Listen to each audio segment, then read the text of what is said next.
Salut à tous, c'est Pang de la chaîne, bienvenue sur cette vidéo qui aujourd'hui va parler de posture, de transfert et d'un élément qui est plutôt intéressant à travailler avec les partenaires qui viennent en session et qui ont déjà vécu des psychothérapies, qui ont déjà été accompagnés en psychologie, en psychiatrie, etc.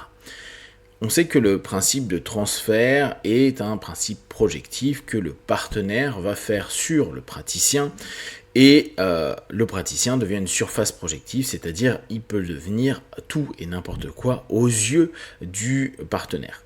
La difficulté qu'on peut avoir, c'est savoir ce que l'on devient et savoir quel processus est en train de se jouer à certains moments. Parce que bien sûr, d'une séance à une autre ou par période, on va ne pas avoir les mêmes façons d'être perçu par le partenaire en fonction de ses problématiques, en fonction de son avancée, en fonction des retours que l'on fait. Alors, à l'inverse de la psychanalyse ou de beaucoup de courants psychanalytiques où il y avait parfois peu d'interaction, dans l'hypnose, dans la psychothérapie, dans beaucoup de cheminements de thérapie orale, on va avoir cet échange. Et moi, par exemple, j'ai beaucoup de travaux sur la provocation, sur des notions un peu agressives, pour justement jouer énormément avec la posture que je prends, que je deviens. Je vais devenir l'agresseur, le parent, le collègue, le responsable de tel ou tel truc. Et au travers de cette facette qui n'est en fait que un jeu, un psychodrama qui est en train de se rejouer, le partenaire peut entrer dans cet ici et maintenant, dans le vécu et la présence de sa problématique et tendre à le gérer, à faire émerger un ensemble de problématiques, de mots, d'expressions, de sensations, d'émotions, etc., etc. Un des points qui est donc intéressant à prendre en compte, c'est que quand un nouveau partenaire vient au cabinet, il a eu une histoire avec d'autres praticiens. Et on ne sait jamais comment ça s'est fini, l'histoire. Certains nous en parlent, certains ne nous en parlent pas. Ce que je disais il y a quelques jours à un pote, c'est moi je sais que j'ai arrêté des sessions où des personnes ne sont pas revenues parce que j'avais trop titillé des choses et pour eux j'étais trop agressif, j'étais trop dur pour eux et ça leur a pas fait du bien. Et ce que je leur disais en fin de session, je dis c'est pas grave, tu bosseras ce qui vient d'émerger avec moi, ce que tu viens de vivre, qui est peut-être un rappel, et c'est souvent le cas, de problématiques en cours qui n'ont pas encore été gérées, avec ton nouveau thérapeute. Nous, praticiens, on devient, parce qu'on a été cette surface projective, c'est pas le nous, je suis Pank ou je suis X ou Y praticien, c'est je suis le praticien avec la surface projective et donc l'objet de ta projection, ou le sujet, ça dépend du moment, qui te pose problème. Et à partir de là, ce qui est intéressant, c'est quel a été ton rapport avec ton thérapeute. Admettons, moi, par exemple, j'ai une posture qui est souvent à faire revenir un parent normatif.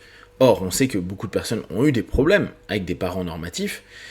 Et admettons que la session ou les sessions ne se passent pas bien, que la personne s'arrête, ou que moi, par exemple, je dis je peux pas t'aider davantage, ou tu ne fais pas ce que je te propose, parent normatif. Donc, on va s'arrêter là.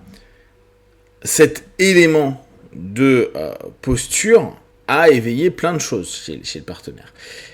Quand il y a eu rupture, il va se passer quoi ? Il va se passer que le nouveau thérapeute va avoir quelqu'un qui a eu un rapport avec le parent à ce moment-là normatif, qui était le thérapeute, et des choses se sont jouées. La rupture a été vécue d'une certaine façon. Admettons que ça soit initié par le praticien, il y a peut-être j'ai tenté de suivre les normes et en plus il m'a abandonné, c'est vraiment une saloperie, etc. etc. Ou inversement, je ne pouvais plus supporter autant de pression de la part de mon thérapeute alors que moi je voulais juste de l'appréciation de ce que je suis, etc. etc. Et ne pas mettre en avant cette facette relationnelle est parfois un manque. Parce que le nouveau praticien peut d'entrée partir à se dire tiens, je me suis rendu compte que on se rend compte au fur et à mesure du dialogue que tiens, il peut y avoir un transfert amoureux, un transfert amical. Je suis particulièrement content de vous revoir, monsieur, madame, le thérapeute. Ça me fait du bien de vous voir, dit avec une espèce de notion quasi infantile vis-à-vis de peut-être le praticien qui l'invite à devenir parent bienveillant, etc. Tout ce rapport-là, ne serait-ce que à la pratique, au cabinet, est un facteur particulièrement utile, intéressant pour voir les patterns, pour les exploiter, et ça fait partie de notre posture.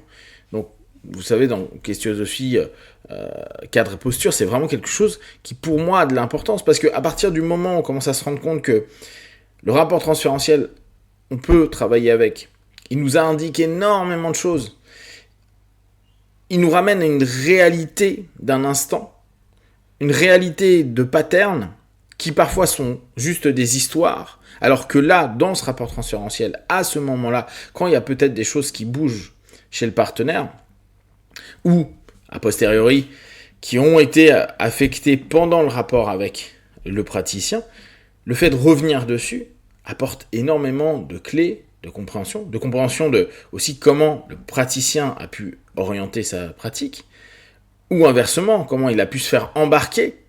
Là, on sait très bien qu'il y a aussi chez le praticien la problématique du contre-transfert possible, a été embarqué par, la mignonitude du partenaire, de son histoire, de sa manière dont il va chercher le praticien à chaque session avec des sourires, avec des façons de se tenir, avec un côté peut-être infantile qu'il y a, etc., etc. Recherche stratégique directe et indirecte pour ne pas aller parfois au cœur même de la problématique. C'est quelque chose qui ne se fait pas forcément consciemment, mais c'est des stratégies, etc. Et parfois, le thérapeute peut aussi se faire avoir. Donc, qu'un autre thérapeute, à un moment donné, parce que il va suivre l'accompagnement pour lui, ce nouveau partenaire, a un gros plus, à savoir le lien, le rapport, la façon dont étaient vécus les accompagnements et thérapies précédentes. Et on se retrouve vraiment dans ce questionnement à se dire constamment, mon partenaire, qu'est-ce qu'il cherche dans sa thérapie?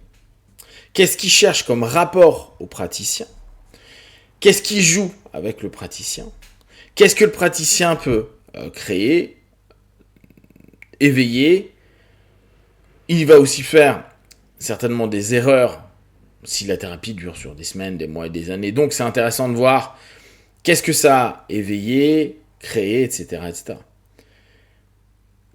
À nous aussi, à ce moment-là, de déterminer est-ce que je continue un rapport thérapeutique si, par exemple, j'ai fait une erreur. Moi, je me souviens qu'un jour, j'ai décidé de mettre dans mon contrat si je zappe une session, pour une raison ou une autre, ça parfois c'est le calendrier, parfois c'est d'autres trucs, le rapport thérapeutique est terminé, parce que pour moi, le rapport de confiance, projectif de confiance, même s'il est un peu âpre, hardcore, etc., est rompu.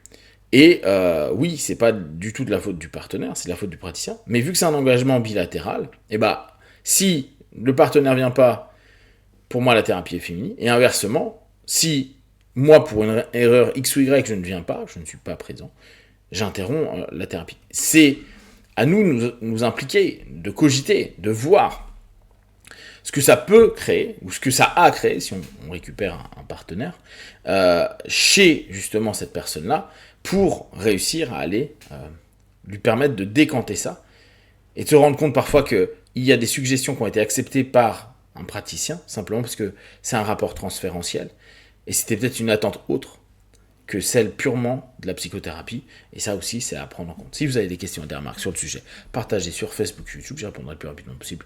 Comme d'habitude, de tout ce que je propose, ne prenez que ce qui est bon et juste pour vous tester, observer, analyser et conclure. Be one, ciao.